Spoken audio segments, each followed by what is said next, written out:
الحمد لله رب العالمين، والصلاة والسلام على سيد المرسلين وعليه وعلى آله وصحبه أجمعين، أما بعد، فأعوذ بالله من الشيطان الرجيم. بسم الله الرحمن الرحيم. ألف لام ميم. الله لا إله إلا هو الحي القيوم. صدق اللہ العظیم.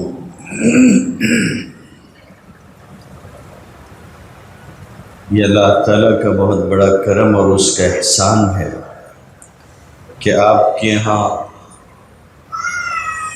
درس قرآن کا سلسلہ پہلی اور دوسری سورت سے تکمیل کی مراحل سے گزر کر اب تیسری سورت تک پہنچا ہے. میں اکثر یہ بات کہا کرتا ہوں کہ جو لوگ قرآن مجید کے درس میں شریک رہتے ہیں ان کی علمی صلاحیت میں نکھار آتا ہے، اور اس سے آگے کی بات یہ ہے کہ جو علماء درس قرآن دیا کرتے ہیں ان کے علم میں اور دوسرے علماء کے علم میں زمین و آسمان کا فرق ہوا کرتا ہے.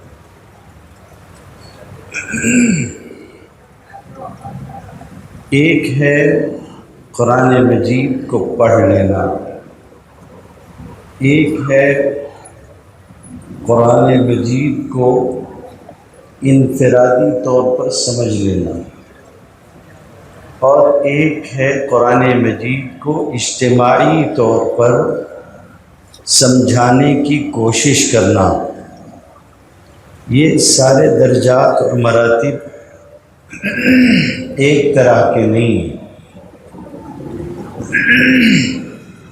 جب کسی چیز کو پیش کرنا ہوتا ہے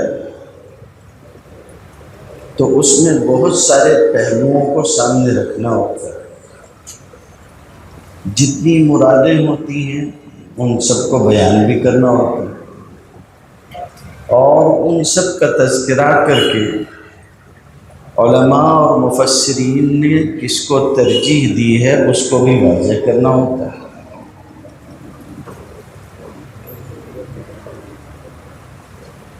تو جو لوگ قرآن مجید کے درس میں شریک ہوتے ہیں یہ ان کے لیے دنیا اور آخرت دونوں میں نفع کا ذریعہ ہے. ضرور شریک ہونا چاہیے. ہمارے یہاں درس کی جو ترتیب ہوتی ہے، جب کوئی صورت مکمل ہوتی ہے تب بھی کسی نہ کسی درجے میں ہم اس کا خلاصہ ذکر کرتے ہیں. جو آپ نے پڑھ لیا، سن لیا وہ. اور جب کوئی نئی صورت شروع ہوتی ہے تب بھی ہم اس کا خلاصہ ذکر کرتے ہیں تاکہ اجمالی طور پر صورت کے تمام مضامین ایک مرتبہ سامنے آ جائیں، تاکہ جب اگلی مرتبہ یہ لوگ جو درس میں شریک رہتے ہیں اس کو سنیں تو نہ مضامین ان کے لیے اجنبی ہوں اور نہ ہی صورت اور اس کے بنیادی پہلو ان کے لیے اجنبی ہوں. آج بھی میں آپ کے سامنے اسی صورت کا مکمل خلاصہ بیان کروں گا انشاءاللہ. سورہ آل عمران قرآن مجید کے مدون اور مرتب ہونے کے اعتبار سے قرآن مجید کی تیسری صورت ہے. پہلی صورت سورہ فاتحہ، دوسری سورہ بقرہ اور تیسری سورہ آل عمران ہے. مدینہ منورہ میں نازل ہوئی، 20 رکوعات ہیں اور 200 آیتیں ہیں. قرآن مجید کی صورتوں کی خوبی یہ ہے کہ ہر صورت کا کوئی نام ہے اور نام بلا سبب نہیں ہے، بلا وجہ نہیں ہے، کوئی نہ کوئی وجہ ہوتی ہے جس وجہ سے اس کا نام رکھا گیا۔ بسا اوقات اس کا نام کسی بہت حقیر سی شے پر ہوتا ہے، جیسے سورہ نمل، جیسے سورہ عنکبوت۔ یہ مکڑی کے نام پر، چیونٹی کے نام پر، النحل شہد کی مکھی کے نام پر یہ صورتیں بظاہر تو بہت چھوٹی اور حقیر سی مخلوقات کے نام پر ہیں، لیکن ان صورتوں کے ذریعے سے انسانی ذہن کو کسی خاص سبب کی طرف متوجہ کیا جاتا ہے، اور میں اگر اس کو ابھی بیان کرنا شروع کروں تو بات بہت لمبی ہو جائے گی، اس لیے میں صرف اشارہ کر رہا ہوں۔ اور کبھی ایسا ہوتا ہے کہ کسی بہت عظیم ترین مخلوق کی طرف بھی صورت منسوب کی جاتی ہے۔ قرآن مجید کی ایک صورت ہے سورہ محمد،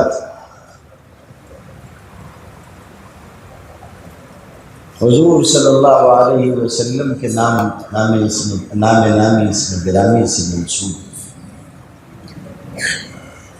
انبیاء کرام علیہم الصلاۃ والتسلیم کے ناموں سے منسوب صورتیں بھی ہیں۔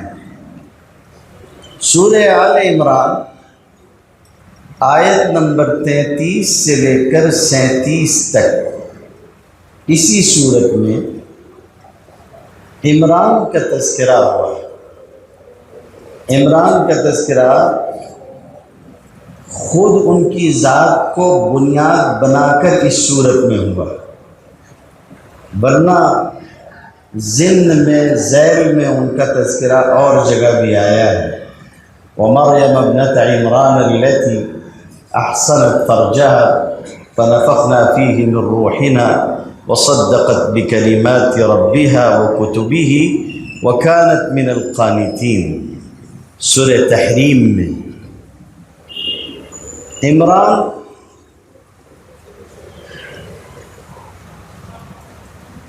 اصلاً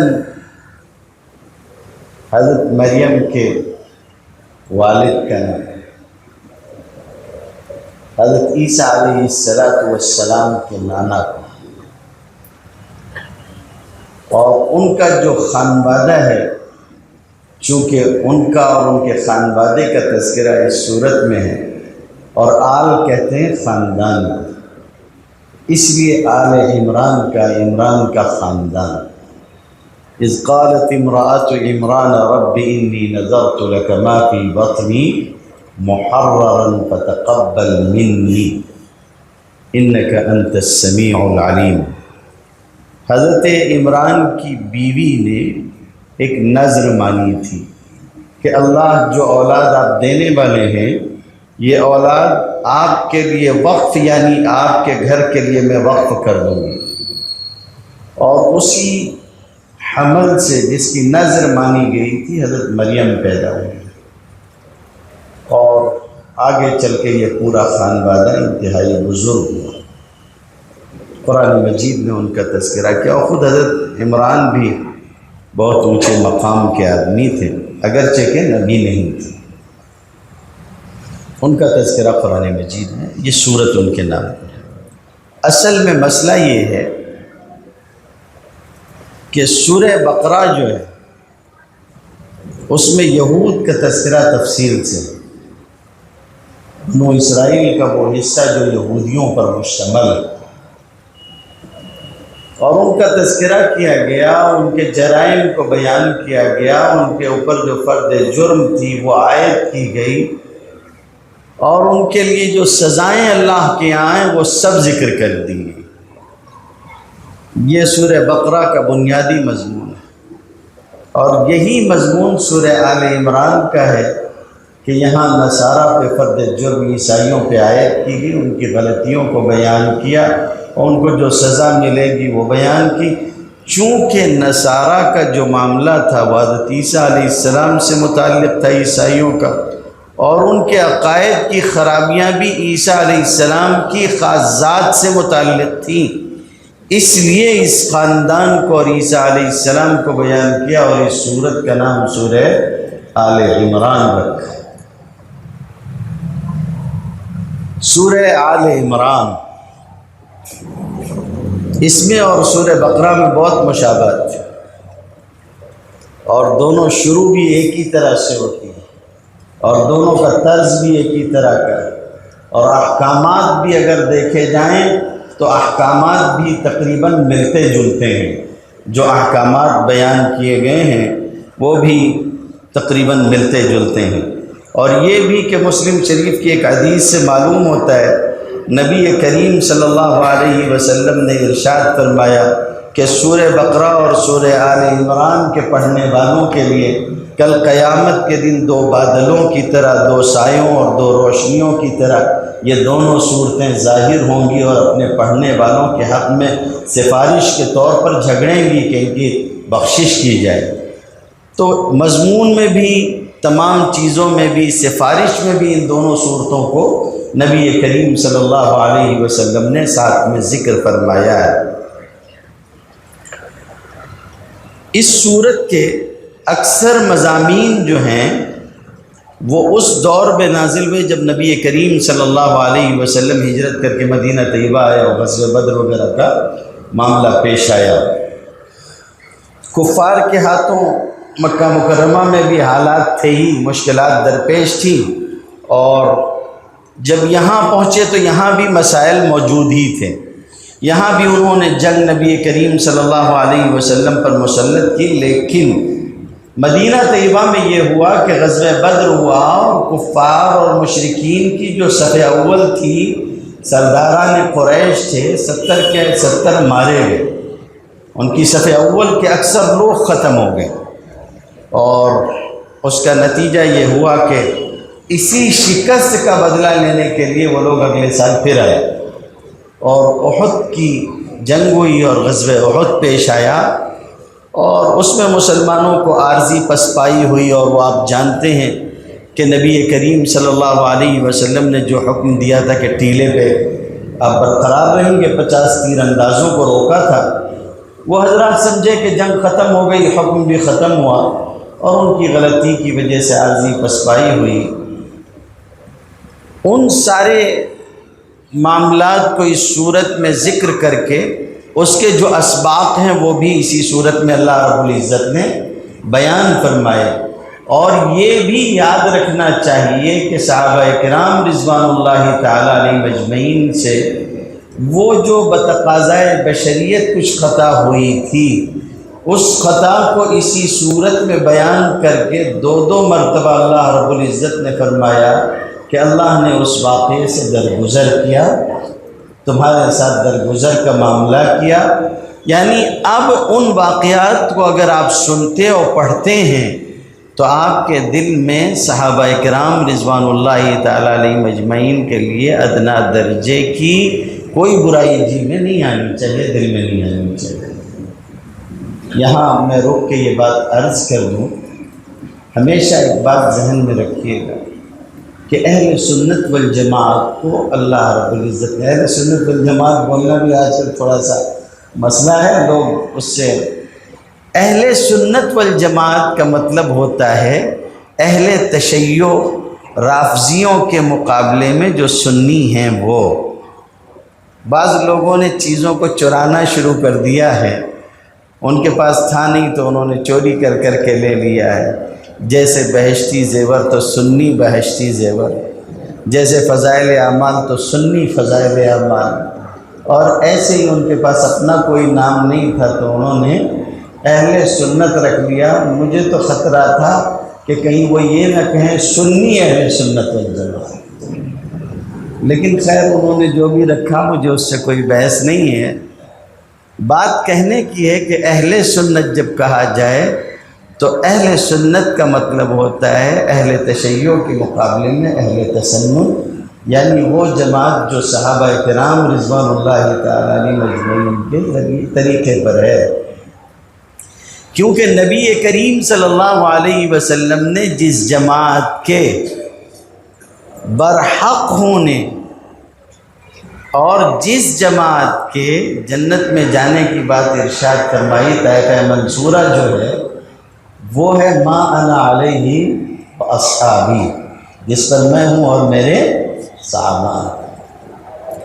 جب ہم صحابہ کہتے ہیں تو صحابہ کہنے کا یہ مطلب نہیں ہوتا کہ ہم اہل بیت سے پیچھا چھڑاتے ہیں، نعوذ باللہ من ذالک، ایسا کچھ نہیں ہے۔ اہل بیت وہ صحابی بھی ہیں اور اہل بیت ہیں، ان کی ایک افضلیت زائد ہے، ایک افضلیت ان کی زائد ہے۔ صحابی کہنے کا مطلب یہ ہوتا ہے کہ سارے اس میں شامل ہیں، اور اہل بیت کو تو خصوصیت حاصل ہے۔ ہم اہل بیت کے خلاف نہ ہیں اور نہ ہو سکتے ہیں، اہل بیت کے خلاف ہیں۔ نبی کریم صلی اللہ علیہ وآلہ وسلم کا خون ہو اور دین اور شریعت پر چل رہا ہو مطابق سنت اور مطابق شریعت، تو ہمارے لیے قابل احترام کیوں نہیں ہوگا؟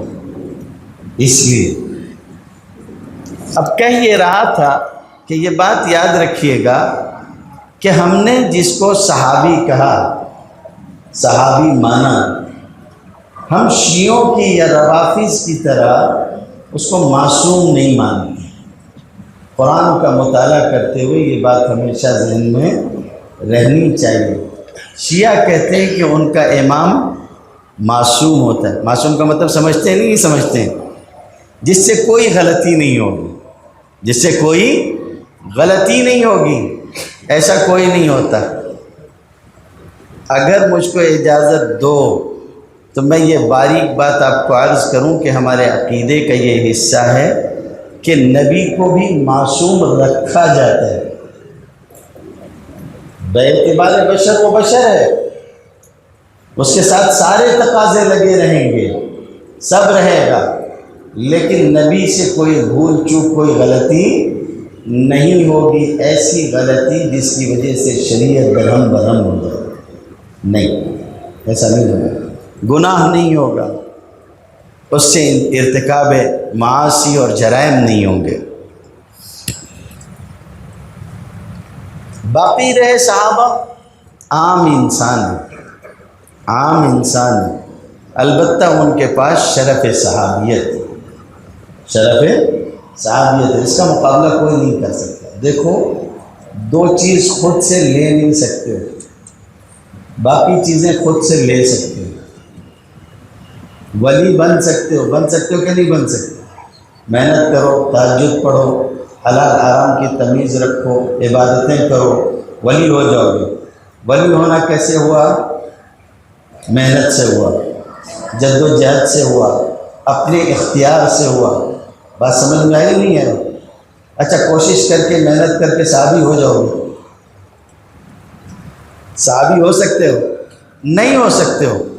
حضور صلی اللہ علیہ وسلم کے زمانے میں پیدا ہونا، آپ پر ایمان لانا، ایمان کے ساتھ دنیا میں رہنا اور ایمان کے ساتھ دنیا سے رخصت ہونا، یہ اپنے ہاتھ میں ہے۔ کسی وقت اور زمانے میں پیدا ہونا اپنے ہاتھ میں ہے۔ جس کو اللہ نے چنا وہ حضور صلی اللہ علیہ وسلم کے زمانے میں پیدا ہوا، جس کو چاہا پھر اس کو ایمان دیا، ورنہ ابو جہل بھی تھا، ابو لہب بھی تھا، عبداللہ ابن ابی بھی تھا، فلاں بھی تھا، فلاں بھی تھا، نہیں ایمان قبول کیا۔ اس لیے صحابی ہونا اپنے بس میں نہیں، ایسے ہی نبی ہونا کسی کے بس میں نہیں تھا۔ اللہ جس کو چاہتے اس کو نبی بناتے۔ اگر کوئی بندہ یہ خیال کرے کہ نبوت کسب ہے، یعنی محنت کر کے حاصل کی جا سکتی ہے، اس کو ہمارے علماء نے کفر لکھا، کفر ہے، نبوت کسب نہیں کی جا سکتی۔ اور اب تو معاملے ختم ہو چکا، نبی کریم صلی اللہ علیہ وسلم کا مکمل۔ اس لیے اگر کوئی تم سے آ کے کہے، میرے ساتھ ہوتا رہتا ہے، لوگ کہتے ہیں آپ کو معلوم فلاں صحابی سے فلاں غلطی ہوئی تھی، فلاں صحابی سے فلاں غلطی ہوئی تھی۔ نئے نئے لونڈے جن کو تشیع کے رافضیوں کی ہوا لگتی ہے، وہ جاتے ہیں سن سن کے تاریخ آتے، فلاں نے ایسا کیا، فلاں نے ایسا کیا۔ جب سب بول لیتے ہیں تو اس کے بعد میں کہتا ہوں کہ ان سب کے باوجود وہ صحابی ہیں، ان سب کے باوجود وہ صحابی ہیں۔ جب تک کہ کفر و شرک نہ ہو وہ صحابی ہے، باقی غلطی ہے اس سے کیا مطلب ہے؟ حاتب ابن ابی بلتع سے غلطی ہوئی، نبی کریم صلی اللہ علیہ وسلم مکہ مکرمہ فتح کرنے کے لیے جانے والے تھے، آپ اپنی خبر چھپائے ہوئے تھے کہ آپ جانے والے ہیں، حضرت حاتب نے خط لکھ دیا حضرت علی کو اور ان کے ساتھ کچھ لوگوں کو، رضوان اللہ تعالیٰ علیہ مجمعین، حضور نے بھیجا اور کہا جاؤ اور فلاں جگہ عورت ملے گی اس کے پاس وہ خط ہے، لے کے آؤ، خط نکلا، لے کے آئے۔ حضرت عمر نے کہا کہ اللہ کے رسول اجازت دیجئے میں اس منافق کی گردن مار دوں، بخاری شریف میں آتا ہے حضور نے فرمایا کہ نہیں عمر، تجھ کو پتہ نہیں ہے حاتب بدر میں شریک تھا، بدری صحابی، اور بدر والوں سے اللہ نے فرمایا تم جو چاہو کرو، میں نے تمہیں معاف کر دیا۔ بات سمجھ میں آئی نہیں آئی؟ تو کتنی بھی قصور بتا دیں آپ، میں نے معصوم سمجھا ہے صحابی کو؟ نہیں، انسان ہے، غلطی ہو سکتی ہے۔ اور یہ بھی ایک بات ذہن میں رکھو، اگر غلطیاں نہ پیش آتی تو شریعت مکمل نہیں ہوتی۔ یہ بہت بنیادی نکتہ ہے۔ دیکھو شریعت کے دو حصے ہیں، ایک حصہ ہے نیکیاں کرو اور نیکیوں پہ اجر پاؤ، دوسرا حصہ ہے کوئی غلطی ہو گئی اور غلطی ایسی ہے جس کے اوپر حد ہونی چاہیے، سزا ہونی چاہیے، تعزیر ہونی چاہیے۔ اب یہ جو دوسرا حصہ تھا اس کی دو ہی شکل تھی، جو لوگ قرآن اترنے کے وقت وہاں موجود تھے، یا تو قرآن مجید کے مخاطب صحابہ، ان سے غلطی ہوتی، سزا دی جاتی، شریعت مکمل ہوتی، بعد والوں کے لیے نمونہ بن جاتا، یا نعوذ باللہ ثم نعوذ باللہ حضور سے غلطی کروائی جاتی، پھر شریعت مکمل ہوتی۔ دونوں میں سے زیادہ صحیح کیا تھا؟ صحابہ سے غلطی ہوتی، بات سمجھ میں آ رہی، اور شریعت مکمل ہوتی۔ چنانچہ ویسے ہی ہوا، کسی صحابی سے نعوذ باللہ جو ہے اس طرح کا معاملہ ہو گیا کہ زنا ہو گیا، ماعز اسلمی ہے، غلطی ہوئی، ان پہ حد جاری کی گئی، مسئلہ سامنے آیا کہ اگر کوئی غیر شادی شدہ ہو کے زنا کرے گا تو اس کو پتھر سے مار مار کے سنسار کر دیا جائے گا۔ اب ایک صاحب کو یا صاحبہ کو سنسار کیا گیا، خالد ابن ولید نے پتھر مارا، خون اڑ کے ان کے اوپر آیا، انہوں نے کوئی ایسا جملہ کہا جو ذرا حقارت کا تھا، منع فرمایا کہ ایسا جملہ نہیں کہنا تھا۔ حضور نے فرمایا اس نے ایسی توبہ کی ہے کہ اگر پورے مدینہ والوں پہ تقسیم کر دی جائے تو سب کی مغفرت ہو جائے۔ اس لیے کسی بھی صورت کو سنو اور کہیں اگر کوئی چیز سمجھ میں آئے کہ دیکھیں یہاں بیان ہو رہا ہے صحابہ سے غلطی ہوئی، دل میں کوئی کدورت مت آنے دو۔ کیوں نہیں آنے دو؟ اس لیے کہ اگر ان سے غلطی نہیں ہوتی تو شریعت مکمل کیسے ہوتی؟ وہ تو ہمارے لیے نمونہ، سمجھے نہیں سمجھے بات کو؟ یہ بہت بنیادی چیز ہے۔ تو اس صورت میں مضامین آئیں گے غزوات کے، خصوصاً غزوہ احد آئے گا۔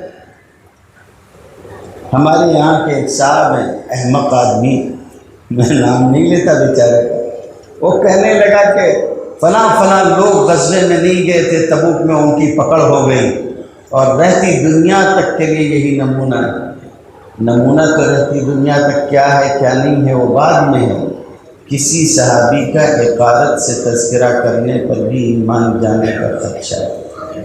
خصوصاً تبوک والوں کو اگر کوئی کچھ کہے تو اور خطرے کی بات ہے، اس لیے کہ ان کی توبہ کے قبول ہونے کی دلیل تو خود قرآن میں اللہ نے کہا ہے، اور جس کو ایک مرتبہ اللہ تعالیٰ کہہ دے کہ ہم نے تمہاری توبہ قبول کر لی، اس کو ہم کو تم کو کچھ کہنے کی کوئی گنجائش باقی نہیں بچتی۔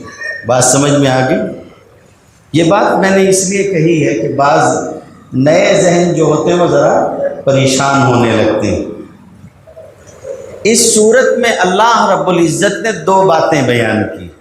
ایک بات یہ بیان کی ہے کہ بعض آیتیں محکم ہوتی ہیں اور بعض آیتیں متشابہ ہوتی ہیں۔ تھوڑا سا پانی میں بعض آیتیں محکم ہوتی ہیں اور بعض آیتیں متشابہ ہوتی ہیں۔ محکم آیات کون سی ہوتی ہیں؟ وہ آیتیں جن کا معنی مراد ایک دم پکا ٹھکا ہو، جس میں کوئی دو رائے نہ ہو، جس میں کوئی دوسرا معنی مراد نہ ہو سکتا ہو، محکم آیتیں۔ بعض آیتیں متشابہ ہوتی ہیں جن میں کئی معنی ہوتے ہیں، اس میں سے طے کرنا ہوتا ہے کہ اس میں اللہ رب العزت کی مراد کون سا معنی۔ قرآن مجید اگر پڑھو گے تو قرآن مجید میں اللہ رب العزت فرماتے ہیں پورا قرآن محکم ہے۔ سورہ ہود میں فرمایا کتاب احکمت آیاتہ ثم فصلت من لدن حکیم خبیر۔ احکمت آیات، اس کی آیتیں مضبوط کی گئی، پورا قرآن محکم۔ سورہ زمر پڑھو گے تو پتہ چلے گا پورا قرآن متشابہ۔ اللہ نزل احسن الحدیث کتابا متشابہا مثانی تقشعر منہ جلود الذین یخشون ربہم، کہ اس کی آیتیں متشابہ ہیں۔ اس محکم کا مطلب اس کی مضامین، اس کی آیتیں، اس کے سارے حروف، یہ سب محکم ہیں، اس میں کوئی دو رائے نہیں کہ یہ سب اللہ رب العزت نے اتارا۔ اور متشابہ جو سورہ زمر میں کہا ہے وہاں کا مطلب یہ ہے کہ اپنے حسن میں، خوبصورتی میں، ترتیب میں، نظم میں یہ ایک دوسرے سے ملتی جلتی آیتیں۔ اور سورہ آل عمران میں جہاں فرمایا ہے کہ محکمات ہن ام الکتاب و اخر متشابہات، یہاں اس معنی میں ہے کہ بعض محکم آیتیں ہیں جن کے معنی ٹھوس ہیں، مراد متعین ہیں، اور بعض آیتیں یہ ہیں جو متشابہ ہیں جن کا معنی متعین کرنا پڑے گا۔ اصل میں جو عیسائی لوگ تھے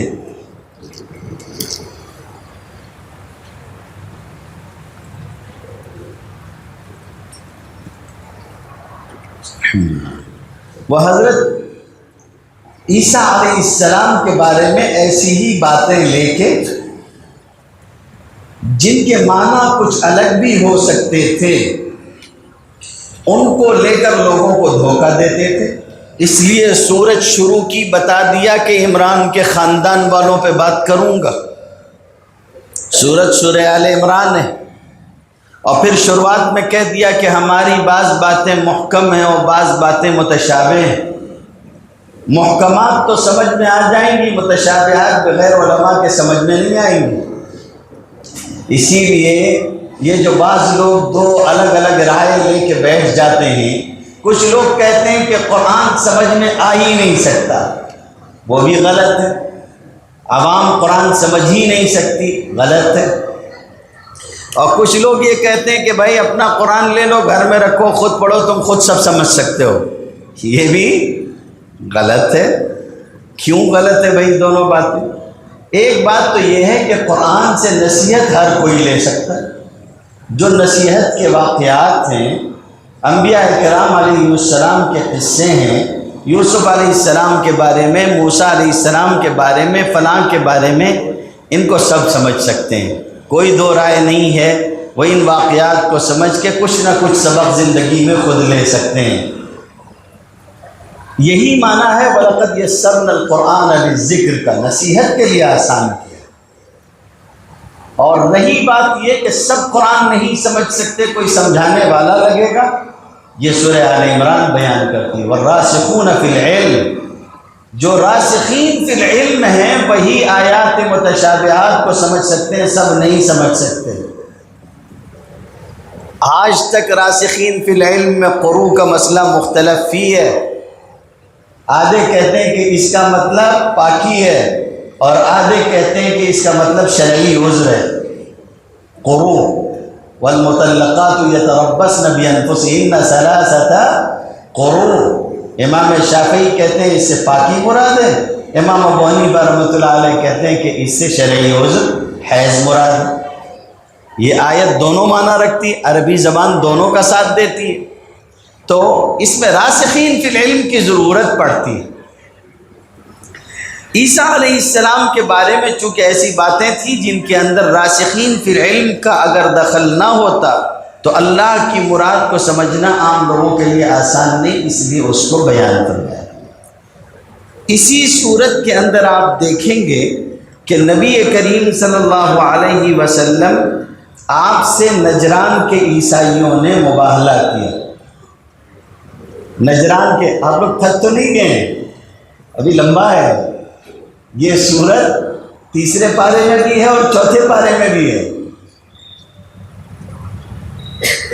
وہ ایک دیہاتی آدمی تھا، ایک مرتبہ مسجد میں آیا، نیا نیا تھا، اس کو معلوم نہیں قرآن، مسجد میں آ کے کھڑا ہوا، امام صاحب نے مغرب کی نماز میں لمبی قرات کر دی، نماز ختم ہوئی، اس نے پوچھا کہ امام کون سی سورت پڑھا رہا تھا؟ لوگوں نے کہا سورہ بقرہ سے پڑھا رہا تھا، خاصی طویل سورت ہے، تو سورہ بقرہ سے پڑھا رہا تھا۔ اس نے سن لیا، خیر کوئی بات نہیں، دودھ کا جلا ہوا تھا۔ اگلے دن شام ہوئی، جب گھر واپس آیا مغرب کی نماز کے لیے، پھر مسجد میں آیا تو دودھ کا جلا ہوا تھا، چھاچھ بھی پھونک پھونک کے پی رہا تھا۔ مسجد میں آیا، امام قرات شروع کر چکا تھا، تو اس نے پوچھا کہ آج امام صاحب کہاں سے پڑھ رہے ہیں؟ تو لوگوں نے کہا سورہ فیل سے، تو نماز میں شریک ہی نہیں ہوا، چلا گیا۔ بعد میں کسی نے پوچھا کیوں نہیں شریک ہوئے؟ کہا کل آیا تو کل تو گائے تھی تو اتنی لمبی ہو گئی تھی، آج تو فیل یعنی ہاتھی تھا، حالانکہ سورہ فیل بہت چھوٹی ہے۔ الم تر کیف فعل ربک باصحاب الفیل۔ تو میں آپ کو دھوکے میں نہیں رکھتا ہوں، سورت لمبی ہے، البتہ کوشش کروں گا کہ خلاصہ ہی ہو، کوئی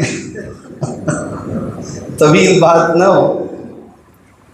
نجران کے نصرانیوں نے نبی کریم صلی اللہ علیہ وسلم کی خدمت میں آ کے پہلے بحث و مباحثہ کیا۔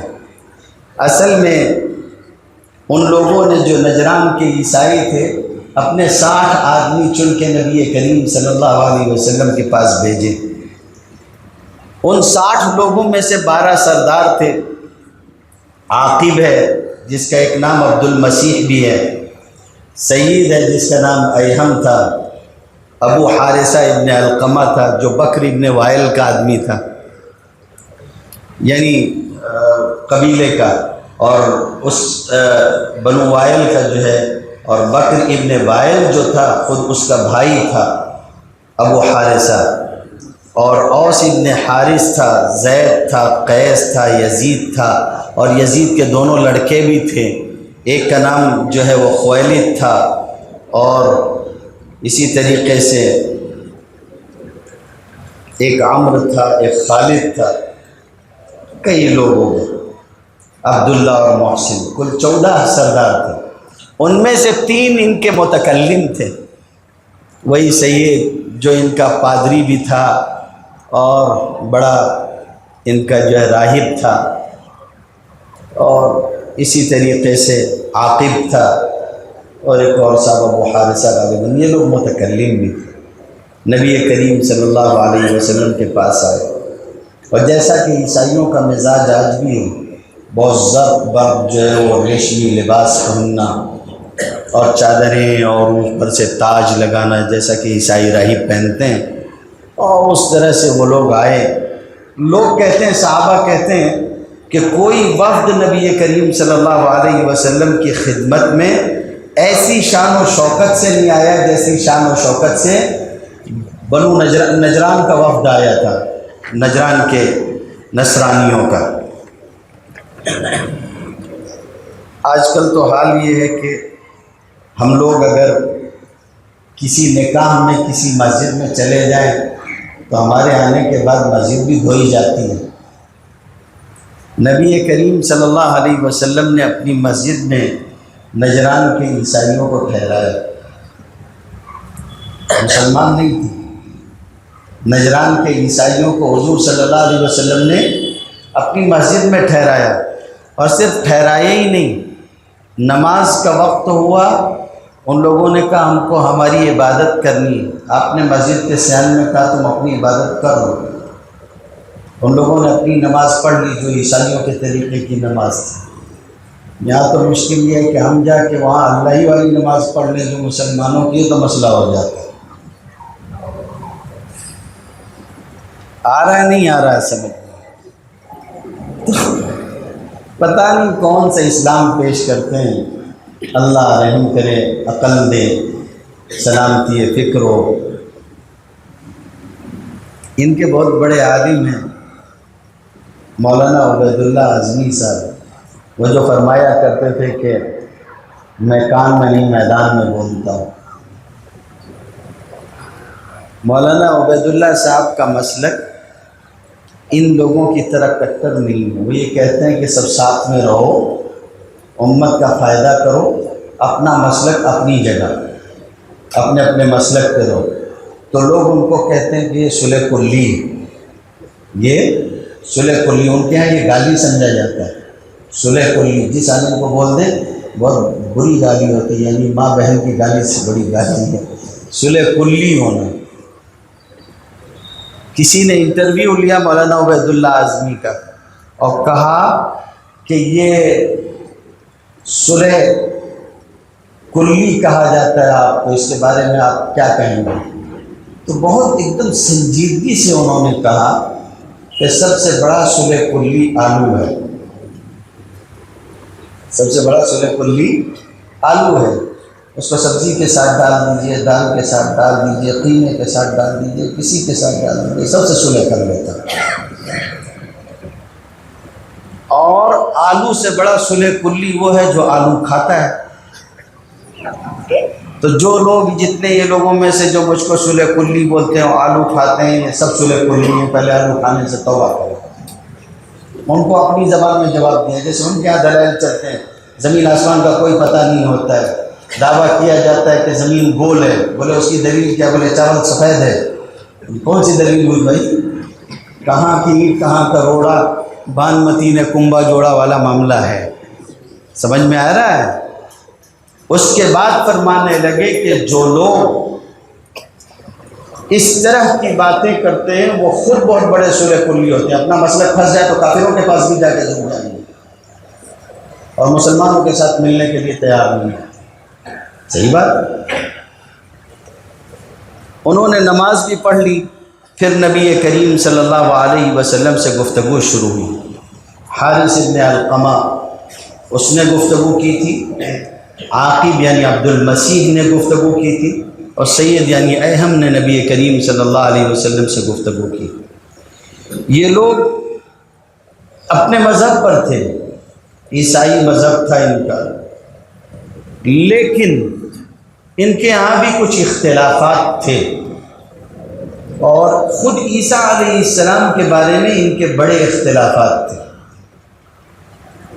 حضرت عیسیٰ علیہ السلام کے بارے میں ان کے یہاں تینوں خیالات تھے۔ ایک خیال تو یہ تھا کہ عیسیٰ علیہ السلام خود ہی اللہ ہے، نعوذ باللہ۔ دوسرا خیال یہ تھا کہ وہ اللہ نہیں ہے لیکن اللہ کے بیٹے ہیں، نعوذ باللہ۔ اور تیسرا خیال یہ تھا کہ وہ تین میں کے تیسرے ہیں، یعنی تین خدا ہیں اور تیسرے عیسیٰ علیہ السلام ہیں۔ قرآن مجید نے ان تینوں باتوں کا جواب دیا ہے، ان کی تینوں باتوں کا جواب دیا ہے۔ پہلی بات یہ کہ وہ خود اللہ ہیں، اس کی دلیل وہ لوگ یہ دیا کرتے تھے کہ عیسیٰ علیہ السلام مٹی کی چڑیا بناتے ہیں، پھونک مارتے ہیں، اڑ جاتی۔ یہ خدا کا کام ہے، خلق کرنا، پیدا کرنا، مردوں کو جلا دیتے تھے، فلاں تھا۔ ایک اللہ رب العزت نے سورہ آل عمران میں اس کا جواب دیا کہ یہ سارے معجزات تھے۔ معجزے کا مطلب سمجھتے ہو؟ آج کل یہ ساری چیزیں بات میں سمجھانے کی ہیں اور عقیدے ٹھیک کرنے کی۔ معجزے کا مطلب ہوتا ہے عاجز کر دینے والا، عاجز کر دینے والا، خرق عادت، جو عادتاً واقع نہیں ہوتا، جس کو عام طور پہ لوگ نہیں کر سکتے۔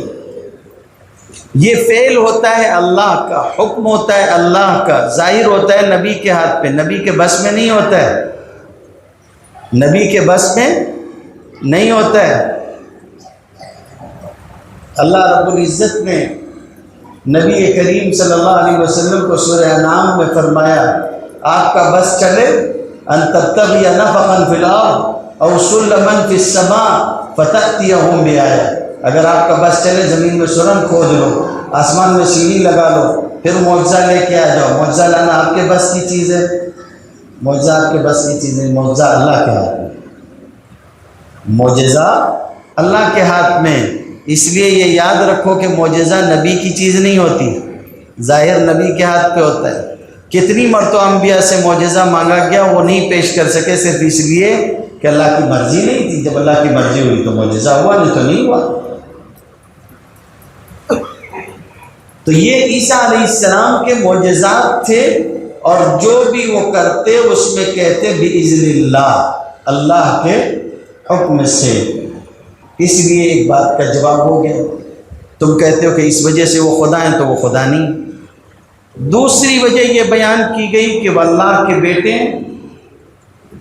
اگر وہ اللہ کے بیٹے نہیں ہیں تو بتاؤ ان کا باپ کون ہے؟ تو اس صورت میں جواب دے دیا گیا کہ ان مثل عیسیٰ عند اللہ کمثل آدم خلقہ من تراب۔ باپ ہونا ضروری تھوڑی نہ ہے۔ عیسیٰ علیہ السلام کی مثال اللہ کے یہاں آدم کی طرح ہے۔ آدم علیہ السلام کو بھی اللہ نے مٹی سے بنایا تھا بغیر ماں باپ کے۔ جو بغیر ماں باپ کے بچہ بنا سکتا ہے وہ بغیر باپ کے بچہ کیوں نہیں بنا سکتا؟ یہ بھی جواب دیا گیا۔ تیسرا جواب یہ دیا گیا، تیسرا سوال یہ کیا گیا اعتراض، کہ وہ تین میں کے ایک ہیں۔ لقد کفر الذین قالوا ان اللہ ثالث ثلاثہ۔ لوگ کہتے ہیں کہ وہ تین میں کے ایک ہیں، اللہ تین میں کا ایک ہے، یعنی تین خدا۔ وہ کہتے تھے کہ دیکھو جمع کا صیغہ کم سے کم تین پہ آتا ہے، اور اللہ کا یہ کہنا کہ خیر الرازقین ارحم الراحمین آسمانی کتابوں میں بھی جمع کے الفاظ کے ساتھ آیا ہوا ہے۔ اگر ایسا نہیں ہے اور قرآن میں بھی آیا ہے، اور اگر ایسا نہیں ہے تو پھر جمع کا صیغہ کیوں؟ ظاہر ہے کم سے کم تین خدا ماننے پڑیں گے۔ اس کے بعد تو اس کا جواب دیا گیا کہ عربی زبان میں جمع کا مطلب ہوتا ہے عزت سے کسی کو کہنا، عزت سے بھی کہتے ہیں۔ وہ لکھنؤ میں کسی عورت کا اپنے پڑوسن سے جھگڑا ہو گیا، اس نے کہا کہ اچھا ٹھیک ہے، بہت لڑ رہی ہو، زبان قینچی کی طرح چل رہی ہے، آنے دو ہمارے شوہر کو، پھر آئیں گے تو تم کو بتائیں گے۔ تو کتنے شوہر آئیں گے؟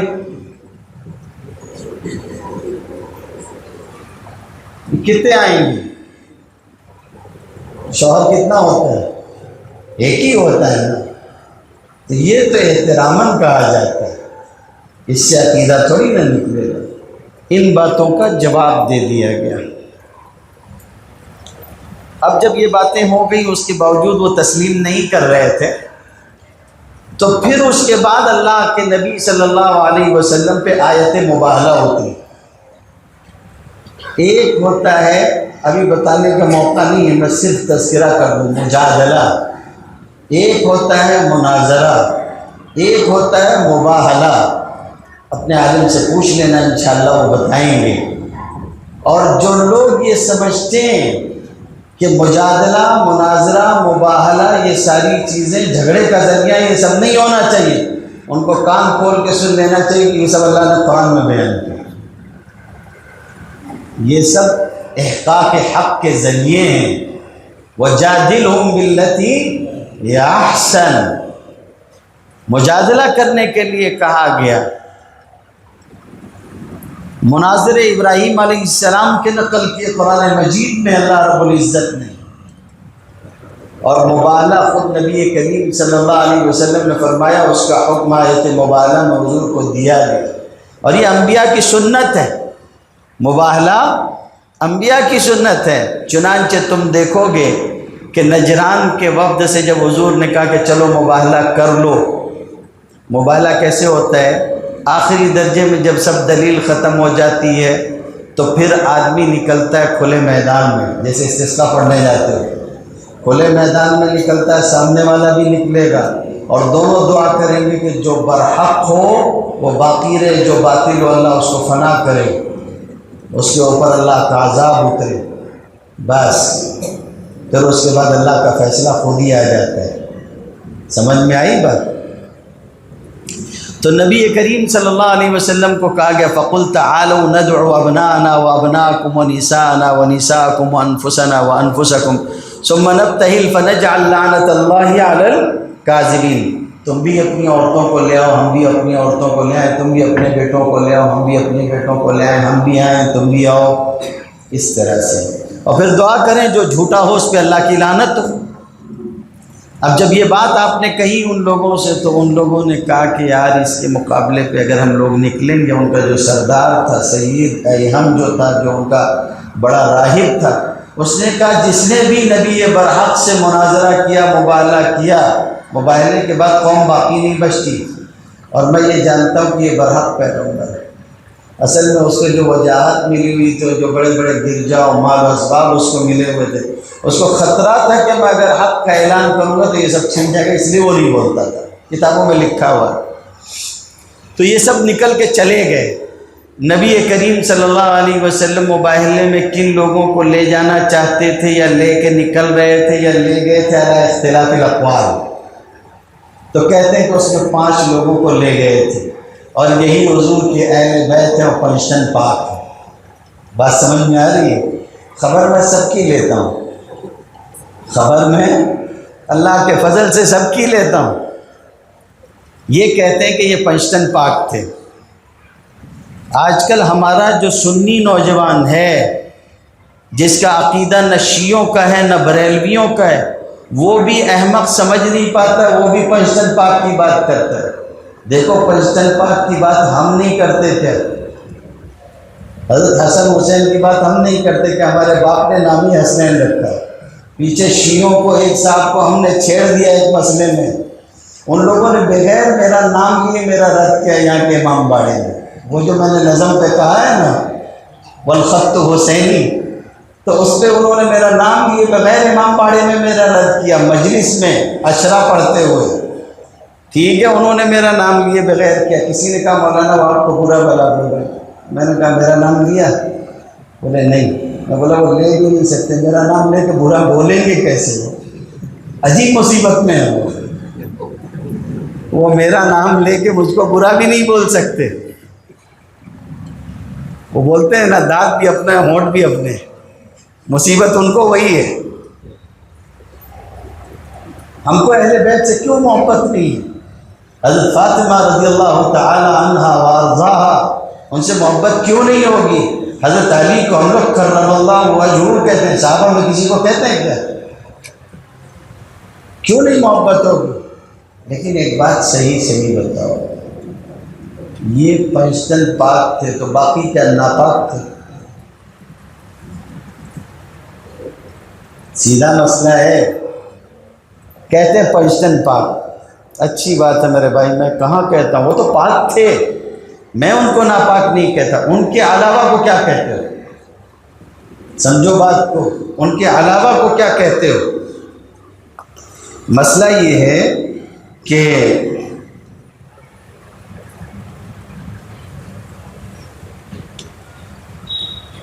جس وقت یہ مباہلہ ہوا ہے، نجران کے وقت کے آنے کی بات 3 ہجری میں بھی بیان کی گئی ہے، علی اختلاف الاقوال 9 ہجری بھی ہے۔ اب مسئلہ یہ ہے کہ اگر 3 ہجری بولو تو حضرت حسن حسین کا وجود نہیں تھا، پنجتن پاک مکمل نہیں ہوتے جن کو لے جانے کی بات تھی۔ بات سمجھ میں آ رہی ہے؟ تو اس لیے ان لوگوں نے اس کو گھسیٹ کے کہا کہ نہیں 9 ہجری والا قول صحیح ہے، اس کو اہل تشیع اور اہل تشیع بھی صحیح نہیں ہے، روافظ جس کو مانتے ہیں، اور ان کو روافظ کے نام پہ چڑھ بھی نہیں ہونی چاہیے۔ وہ کہتے ہیں یہ نام تو اللہ نے ہم کو دیا، تو وہ نام لیا کرو نا جو اللہ نے تم کو دیا۔ بس ان کو رافضی بولو نا تو جیسے ان کو سورہ کلی بولو آگ لگتی ہے، ویسے ان کو رافضی بولو تو ان کو آگ لگ جاتی ہے۔ اصل میں حسن ابن علی انہوں نے جو ہے اپنے ایک امام کو نام اس وقت میں بھول رہا ہوں ان کا، ان کو جب کہا تھا کہ خلفائے راشدین میں سے پہلے تینوں کو برا بھلا کہیے، تو انہوں نے اچھے سے تذکرہ کیا، برا بھلا کہا نہیں ہوتا، ہمارے خاندان کے بڑے بھی ان کا تذکرہ ادب سے کیا کرتے تھے۔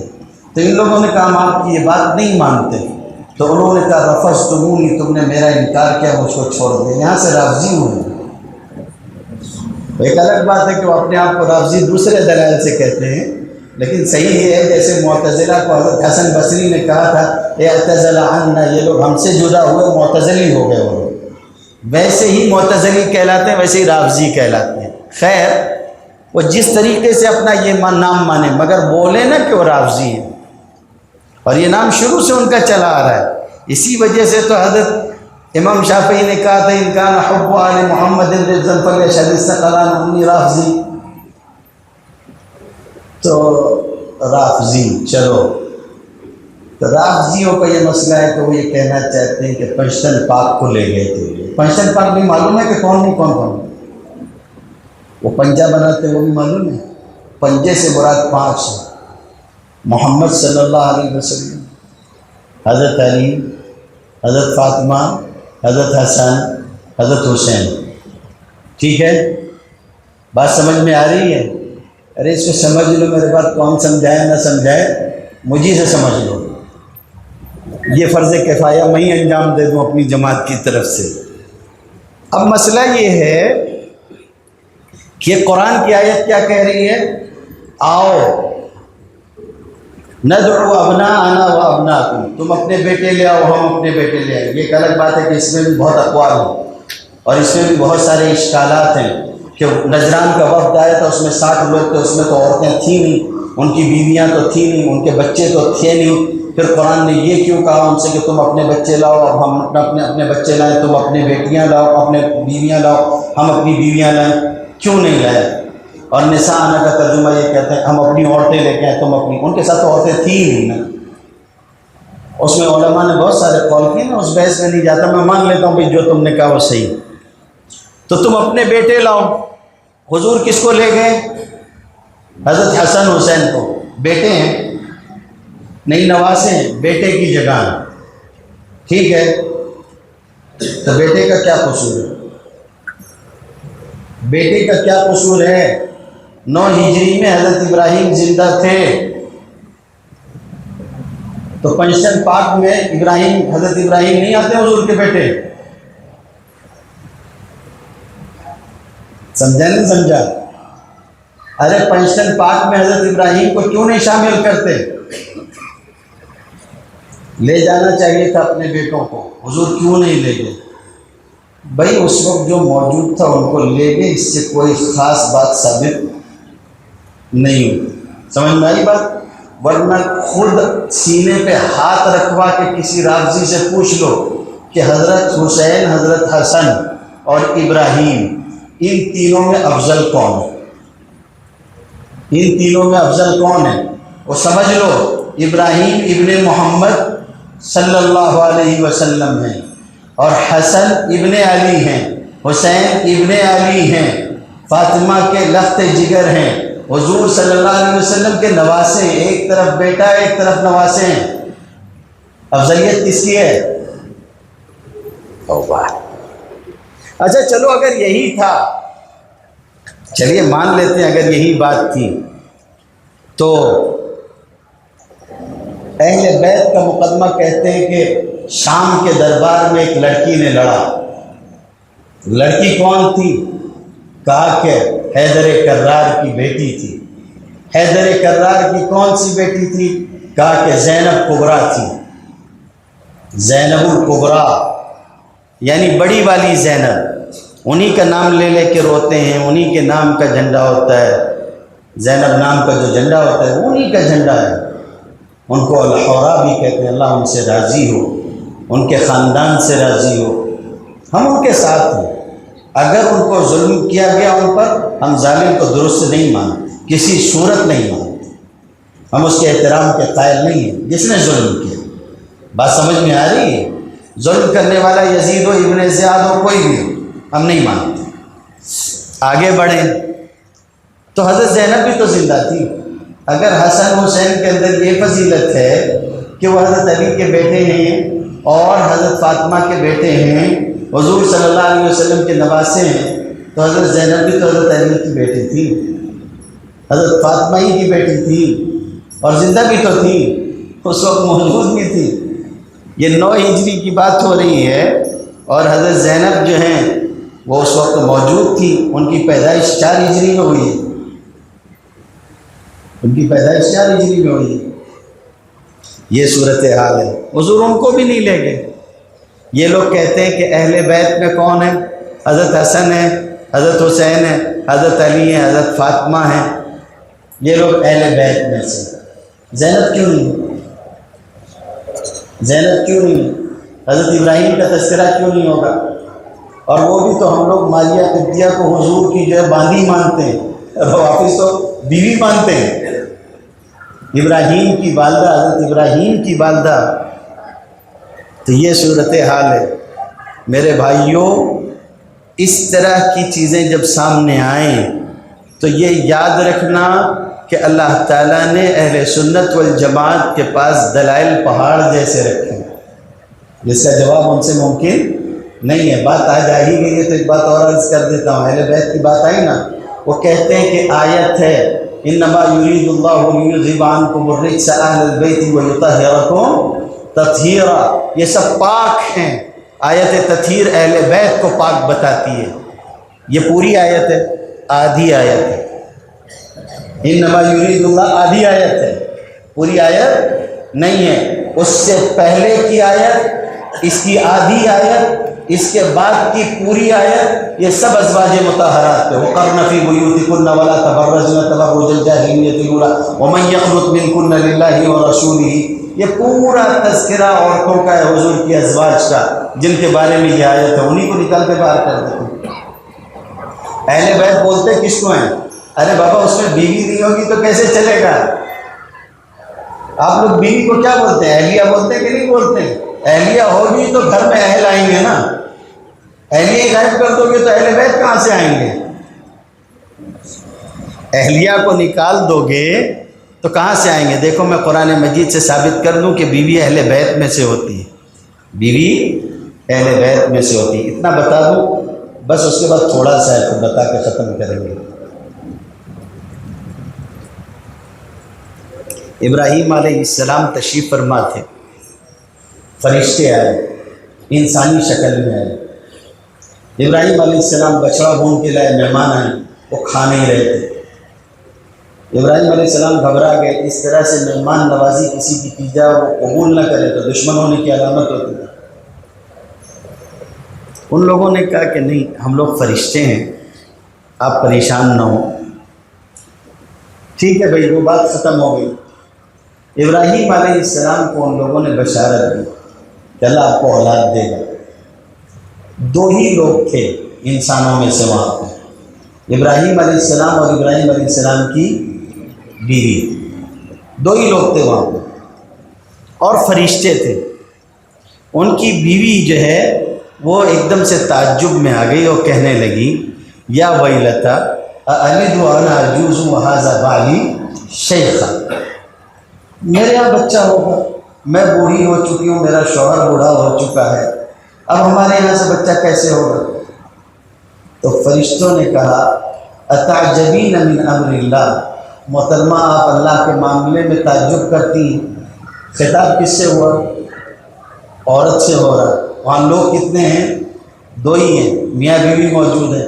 اتعجبین من امر اللہ رحمت اللہ وبرکاتہ علیکم اہل البیت، تمہارے اوپر رحمت ہو، سلامتی ہو اہل البیت۔ یہ اہل بیت میں کون کون ہے؟ ابراہیم علیہ السلام، ابراہیم علیہ السلام کی بیوی، جو نکال دے وہاں بیوی کو باہر کر دے، وہ یہاں بھی باہر کر کے بتا دے۔ اس لیے ان کے پھیر بدل میں مت آئیے گا، دھوکہ دیتے ہیں۔ خیر، تو چونکہ عیسائیوں کا تذکرہ تھا تو نجران کے جو وفد کی بات ہے اس میں مباہلے کی بھی بات آئی۔ اس صورت میں 4 قسم کے مضامین خاص طور سے تم دیکھو گے۔ ایک تو یہ ہے کہ اہل کتاب کو اسلام کی دعوت دی جائے اور اس میں ان سے مباہلہ، مجادلہ، مکالمہ، مباحثہ جو بھی کرنا پڑے اسے دریغ نہ کیا جائے، یہ صورت بتاتی ہے۔ قُلْ يَا أَهْلَ الْكِتَابِ تَعَالَوْا إِلَىٰ كَلِمَةٍ سَوَاءٍ بَيْنَنَا وَبَيْنَكُمْ، تو یہ کتاب بتاتی ہے، یہ جو صورت ہے اس کا موضوع ہے، یہ صورت بتاتی ہے۔ امت مسلمہ کے صفوں میں اتحاد کیسے ہوگا؟ تقویٰ کی بنیاد پر جب امت آئے گی اور امت کی تنظیم کی جائے گی تب اتحاد پیدا ہوگا۔ وَاعْتَصِمُوا بِحَبْلِ اللَّهِ جَمِيعًا وَلَا تَفَرَّقُوا، اور اس سے پہلے فرمایا یا ایھا الذین آمنوا اتقوا اللہ حق تقاتہ، اللہ کے ڈر کے ساتھ جب آئیں گے، منمانی نفسیاتی خواہش کے ساتھ نہیں۔ اب یہی نفسیاتی خواہش میں آپ اس کو بتا دوں، اور یہ کہنا ضروری بھی ہے، آج کل ہمارے ہی گھر میں فتنہ پیدا ہو گیا ہے تو اس لیے ہم کو بتانا بھی پڑے گا۔ اپنے یہاں بھی کچھ لوگ اسی خیال کے پیدا ہو گئے ہیں اور اپنے شہر میں بھی کچھ لوگ اسی خیال کے پیدا ہو گئے۔ اب شیعوں کو خوش کرنے کے لیے، ان کے یہاں سے پیسہ لانے کے لیے، اپنی مسجد بنانے کے لیے، اپنا ہاسپٹل بنانے کے لیے خود کو بھی تو شیعہ تھوڑا بتانا پڑے گا، اپنی مسجد میں 12 اماموں کے نام لکھنا پڑے گا، جامعہ کا نام آل رسول رکھنا پڑے گا. سمجھ میں آ رہا ہے نہیں آ رہا؟ مسجد کا نام یہ میں بولتا ہوں، ان کے قاضی نے خود کہا تھا کہ وہ شیعہ تقیہ کرتا رافضی ہے، میں نے تو نہیں کہا ہے نا. اب یہ لوگوں کو کیا کرنا ہوتا ہے، شیعوں کو رافضیوں کو خوش کرنے کے لیے حضرت علی کو سب سے اوپر چڑھا دو، سب سے اوپر چڑھا دو. وہ احمق، اس کو تو یہ بھی نہیں معلوم کسی کتاب پڑھتا ہے کہاں سے دلائل نکالتا ہے، شیعوں کی کتاب پڑھ کے عید غدیر منا رہا ہے اور خود کو سنی بولتا ہے، خود کو سنی بولتا ہے. خیر اب جس کی قسمت میں جو ہوگا وہ ہوگا. ہم کو حضرت علی سے محبت ہے، لیکن اتنی محبت نہیں کہ ہم حضرت علی کو یہ بولنے لگے کہ وہ اللہ ہے. معلوم ہے خود حضرت علی کے سامنے لوگ بولنے لگے تھے، حضرت علی نے 70 لوگوں کو جو ہے زندہ جلوا دیا، ان کی کتابوں میں لکھا ہوا ہے. محمد حسین نجفی ابھی بہت بڑے عالم تھے روافظ کے، ابھی انتقال کیا انہوں نے، اسی اگست میں انتقال ہوا ان کا. پاکستان میں ہوا کرتے تھے محمد حسین نجفی. انہوں نے کہا کہ لاہور میں جلسہ ہوا، اور وہ ویڈیو بھی میرے پاس ہے وہ جلسے والی. لاہور میں جلسہ ہوا اور وہاں پہ ہمارا ایک تاجر خون حسین کا، انہوں نے یعنی حضرت حسین کا خون بیچنے والا شیعہ عالم تاجر خون حسین، منہ کھول کے خود انہوں نے کہا، اتنا بڑا مجتہد ان کا، وہ کہتا ہے یہ وہ لوگ ہیں جو اشرا پڑھنے کے 10-10 لاکھ لیتے ہیں، اس کے بغیر حضرت حسین کا غم نہیں بیان کرتے. اپنی قوم کو خود بولا، کہا کہ وہ کھڑے ہو کے تقریر کر رہا اور کہتا ہے کہ علی اللہ ہیں، اور لوگوں سے کہلواتا ہے، بولے سب کافر ہیں. تو یہ تو ہوتا ہی ہے، جب لوگ ددر دلہ کرنے پہ آتے ہیں تو ہر ایک دوسرے سے اوپر اٹھا رہا ہوتا ہے، ایک ایک کر کے اٹھاتے ہیں سب. انہوں نے بھی دیکھا کہ شیعوں نے ایک جملہ کہا ہے آیت مباہلہ لے کے، اور اس کے ذریعے سے اس نے بھی کہنا شروع کر دیا. کہتا ہے کہ دیکھو وہ حضور صلی اللہ علیہ وسلم نے فرمایا تم اپنے بیٹوں کو لے آؤ، تو بیٹوں کی جگہ حضور کس کو لے گئے؟ حضرت حسن حسین کو. اپنی عورتوں کو لے آؤ، تو عورتوں میں کس کو لے گئے؟ حضرت فاطمہ رضی اللہ تعالی عنہ و ارضاہا کو. اور اس کے بعد کیا بچا؟ انفسنا و انفسکم، خود کو لے کے آئیں، تم بھی آ جاؤ. تو حضرت علی کو کس میں لے گئے؟ حضرت علی کو بھی لے گئے تھے، تو بولے انفسنا میں، انفسنا میں. شیعہ بھی بولتے ہیں. یہی وجہ ہے کہ شیعوں کا عقیدہ یہاں سے یہ ہے کہ حضرت علی حضور صلی اللہ علیہ وآلہ وسلم کے بعد تمام انبیاء سے بھی افضل ہے. نعوذ باللہ. سمجھ میں آ رہی ہے بات؟ تو کہتے ہیں کہ انفسنا میں ہیں، یعنی وہ حضور کا نفس تھے، خود نفس رسول ہیں، حضور کا ایک حصہ ہیں، اس لیے وہ سب سے افضل ترین ہے. یہی اس نے بھی بیان کیا خود ساختہ سید نے. سمجھ میں آ رہی ہے بات؟ خود ساختہ، یہ اپنی نفسانی خواہشات. جب تک یہ چھوڑ کر حقائق کی بنیاد پہ تقویٰ پہ امت نہیں آئے گی، اتحاد و اتفاق نہیں ہوگا. خود ان کے علماء نے ان سے توبہ کروائی، تو بابا یہ کیا پھینک رہے ہو، کفر کیا ہے، تم نے توبہ کرو، اسلام قبول کرو. پتہ نہیں تجدید نکاح ہوا کہ نہیں ہوا، وہ تو ہم کو نہیں معلوم، ورنہ سب سے تو فوراً تجدید ایمان تجدید نکاح کرواتے ہیں. اسی درمیان میں جب انہوں نے تقریر کی تھی تو میں گیا تھا حاجرہ مسجد میں، جہاں ہمارا درس بھی ہوتا ہے، میں نے وہاں ان کے خلاف تقریر کی تھی، اور ایک جملہ کہا تھا، وہ تم بھی گرہ میں باندھ لو، جب کوئی تم کو آ کے یہ چورن دے تو یہ والی گولی اس کو کھلا دیجیے، پیٹ صاف ہو جائے گا. اس نے کہا کہ حضرت علی نفس رسول ہیں، حضور کا حصہ ہیں، انفسنا میں داخل ہیں، اس لیے حضرت علی رضی اللہ تعالی عنہ جو ہے وہ سب سے افضل ہیں. انفسنا میں داخل ہے آیت مباہلہ میں.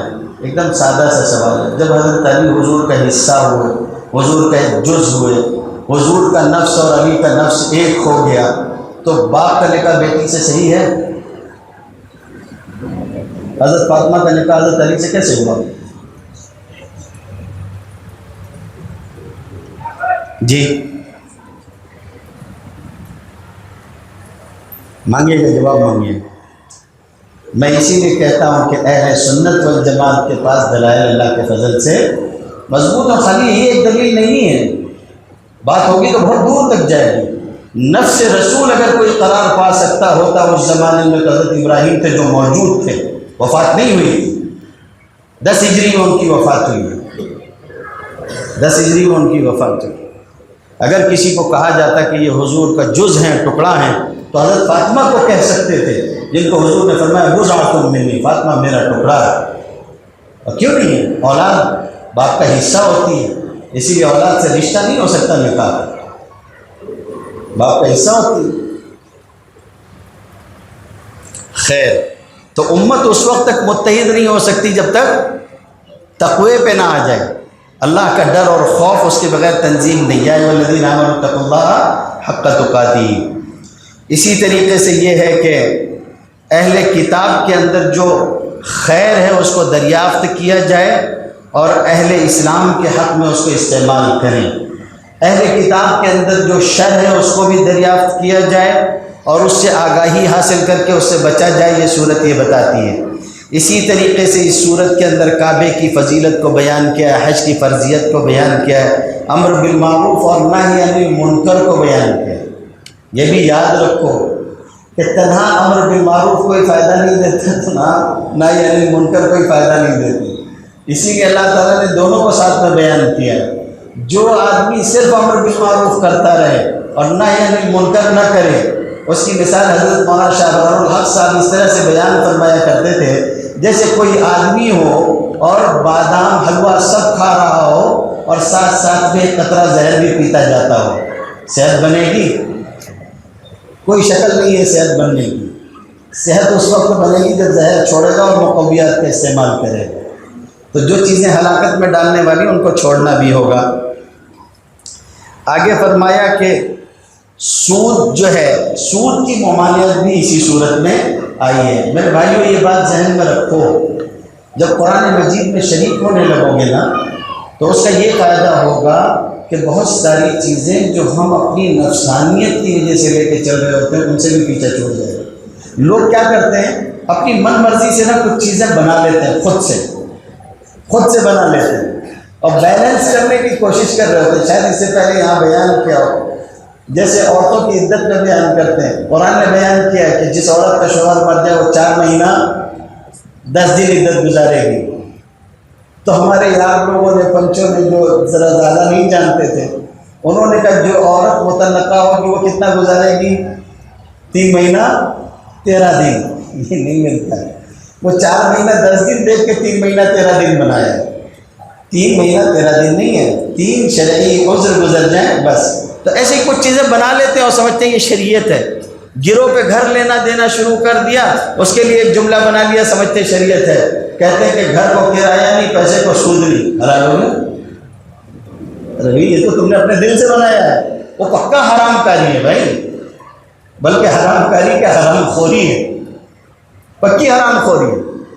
کل قرض جر نفعا فهو ربا، جو بھی قرض اپنے ساتھ نفع لے کے آئے وہ سود ہے۔